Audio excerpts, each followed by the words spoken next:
I'm Bill Hughes in the WKYX newsroom. It's 4:03, and I'm joined on the phone by Lou Jeton, our meteorologist. And Lou, this storm has packed quite a wallop so far, hasn't it? Yeah, I mean, it really blew up rather quickly. I actually was in Mayfield and doing some work down there, and I was talking to somebody, and the severe thunderstorm warning went off on his telephone from the National Weather Service, and I immediately called up the radar, and I said, that's not a severe thunderstorm, that's a tornado. And I was south of the tornado at that time. It was just to the northwest, approaching the northern end of Mayfield. And so I got in my car, and so I was going around the bypass, and I saw it and actually followed the tornado behind it all the way through Simpsonia until it was headed toward Benton. It was quite impressive. Yeah, and as a matter of fact, the storm went from Mayfield into Marshall County, and now it's traveling even further into the Lakes area. The National Weather Service has a tornado warning in effect until 4:15, and that is for Marshall County and also for southwestern Lyon County and also for western central Trigg County in western Kentucky. Yeah, just got to follow the storm. A lot of times when these supercells start spinning, your tornado will stay with it. I mean, it might go up for a minute, but then come back down. It'll keep dropping tornadoes, and that seems to be the case with this one. It was a well-defined supercell.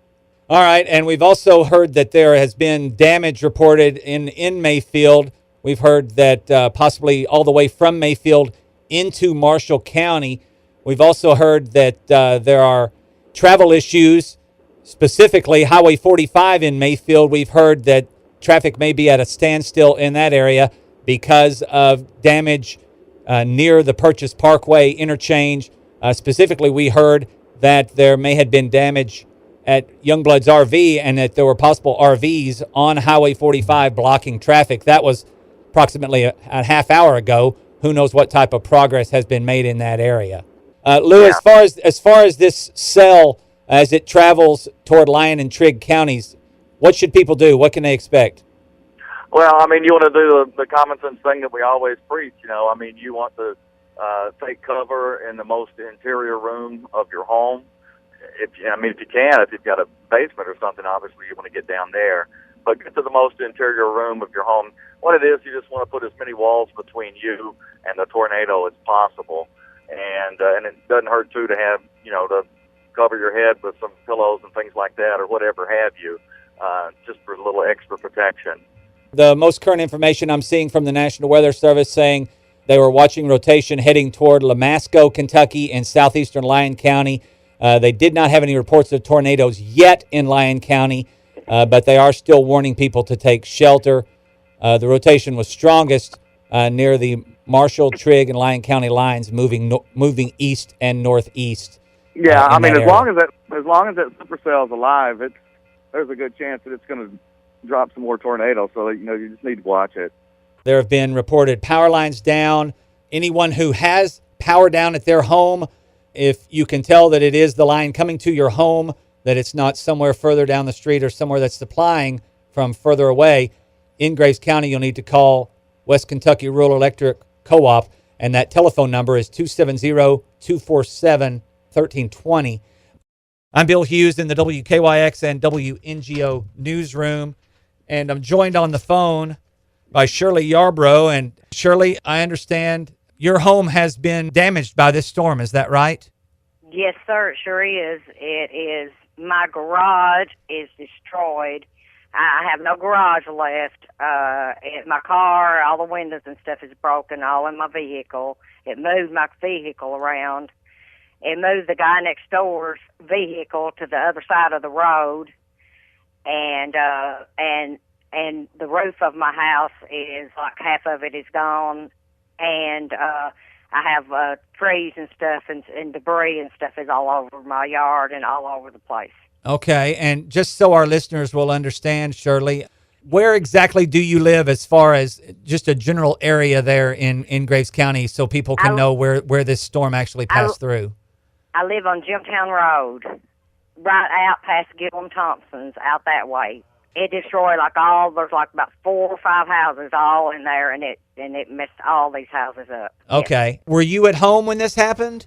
Yes, I was home getting ready to go to work, and I got my stepson and put him in the bathtub and tried to grab some blankets, and it hit just right that fast. Okay. Were you able to take cover as well there in the bathroom? I got in there right beside of him. Okay. Yep. And it just happened just in a split second. Okay. How fast it happened. Can you describe what it sounded like or what you heard or saw? It was just wind and whistling and just stuff. Debris was just blowing everywhere, and that's just how fast it happened. Do you know about how long it took for the storm to pass through? It wasn't very long at all. I mean, it wasn't just like a few minutes. It didn't seem like it was no time. It was so fast. Okay. And how long before you decided to try to get up and check out what happened? Immediately, I got up and looked outside and seen what happened. All right. I didn't realize at the first that the roof of my house was destroyed, or half of it, was destroyed. I just knew the garage was gone and stuff, but I didn't realize that all that was till I got outside and seen it. It's just like one end of the house was destroyed. That's the side by my garage and stuff. It just comes all in that one area. Are first responders, are they able to get to you guys? Yes, they come to us and talk to us, and they said that the Red Cross would be back to check on us to see if we wanted them to put us up or what, you know. The main thing is that we're alive. That's exactly right. Everybody's okay. Yeah, this can be replaced, but we're alive, and that's the main thing, and we're not hurt. All right. Well, thanks, Shirley Yarbrough, for spending a little bit of time with us, okay? You're welcome. All right. I am Bill Hughes right here on News Talk 94.3, AM 570, and WNGO 95.5. Once again, these storms continue to track off to the east.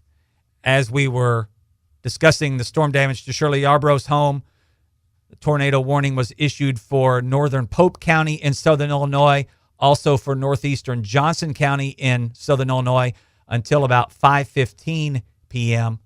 Also, tornado warning in effect for parts of Saline County in southern Illinois, also until 5:15 p.m. We're going to continue to track these storms and the damage that they have caused. We're going to let Fox News take their time at the top of the hour, and we'll be back after Fox News. You're listening to WKYX and WNGO. WKYX WNGO Newsroom. I'm Bill Hughes, and I'm joined on the phone by the mayor of Mayfield, Teresa Cantrell. Tough day for Mayfield and Graves County, it sounds like. It's a very tough day, and we are just very thankful that we don't have any more damage than we do. When I saw it, I felt like it was headed toward me when I first saw it. So, where were you exactly?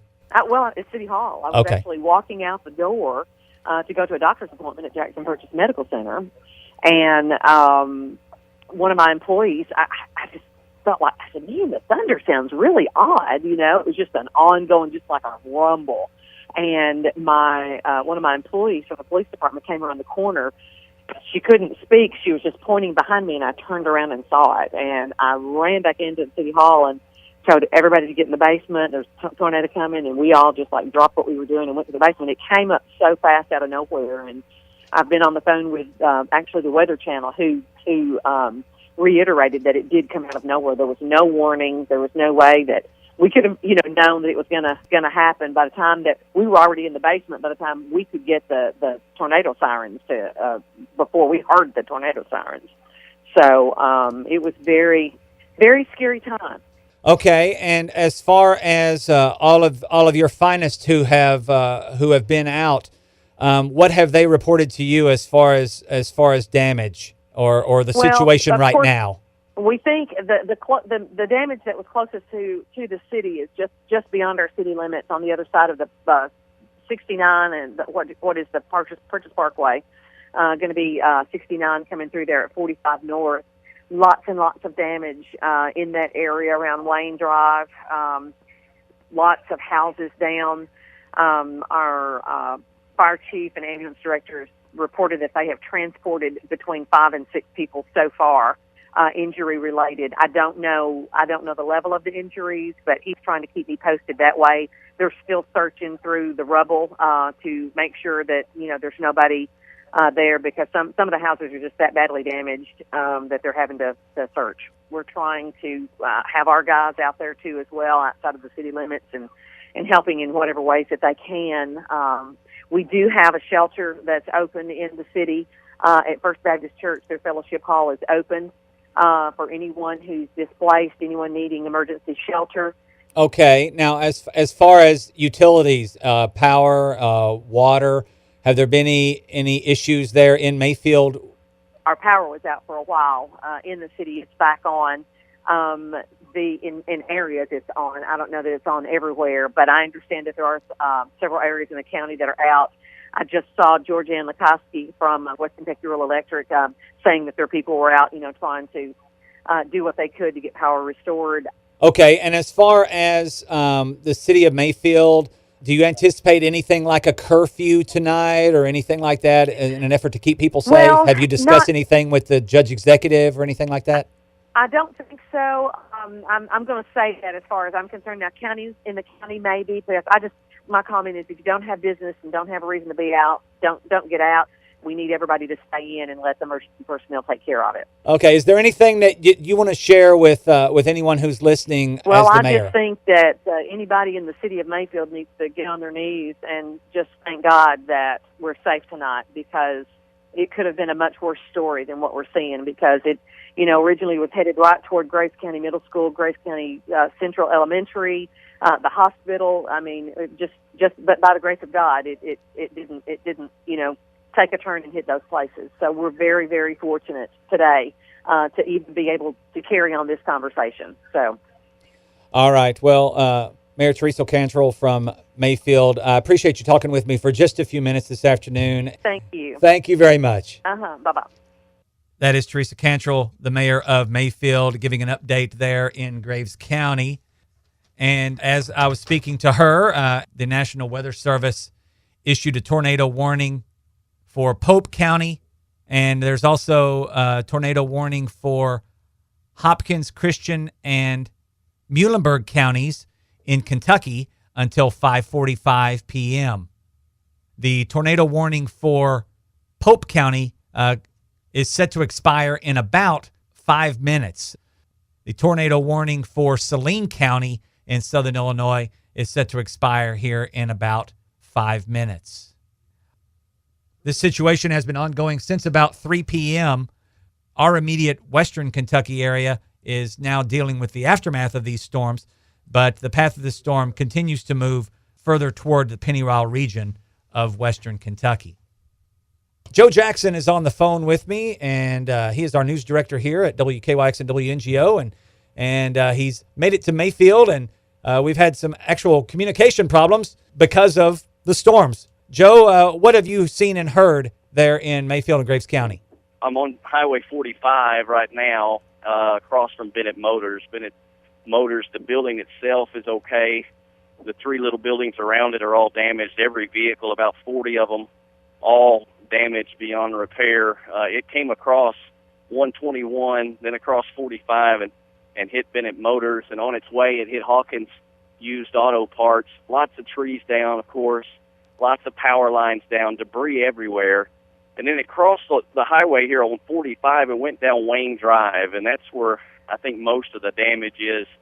I would say 6 to 8, maybe even 10 homes. It's hard to tell because there are so much damage back there, but lots of homes and mobile homes just wiped off their foundations. People just wandering around trying to figure out what happened. They said it took about 15 to 20 seconds. I've talked to a lot of folks who had to hold on to trees to keep from being blown away, but they've lost everything here in just a matter of seconds. And, of course, power is out. Traffic is backed up. But from all indications, it looks like most people got out, other than just a few minor injuries along this stretch. It looks like, cuts, bruises, scrapes, that kind of stuff may be the worst of it for the most of the folks here.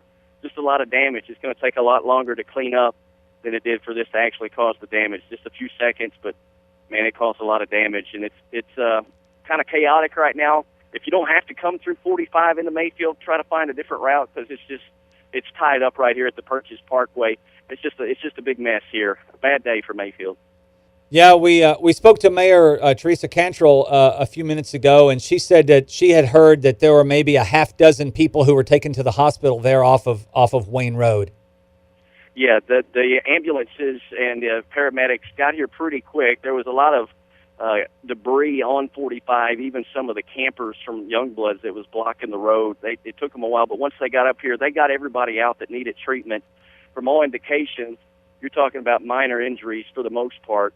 And a lot of people would have to consider themselves lucky to have made it through this. This is bad. I mean, it's hard to believe when you walk through. I come through here every day, and things that I normally see are not here anymore. So it doesn't even look like the same place.